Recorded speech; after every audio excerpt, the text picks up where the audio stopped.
अमरावती महानगरपालिकेचं दुर्लक्ष होत आहे। सार्वजनिक शौचालय 2.5 वर्षांपासून बंदच आहे।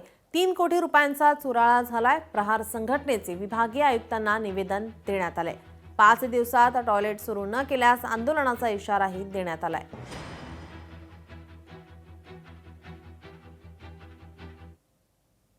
2023 मध्ये जे आष्टीकर मनपा आयुक्त होते त्यांनी आकांक्षी शौचालय योजनामध्ये 2.5 करोड मध्ये 5 शौचालय बांधले आणि ते आतापर्यंत बंद आहे।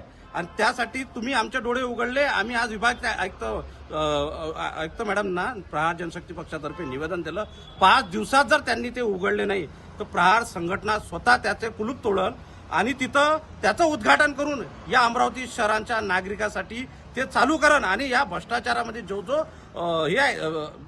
याच्यात शामिल आहे त्यासाठी गुन्हा दाखल करण्यासाठी आम्ही पोलीस आयुक्तांना भेटन आणि कोर्टात सुद्धा प्रहार जनशक्ती पक्ष याचिका टाकून याच्यात गुन्हे दाखल केल्याशिवाय प्रहार जनशक्ती पक्ष स्वस्थ बसणार नाही। लोकशाही मराठी ऐका, पहा, जागरूक रहा।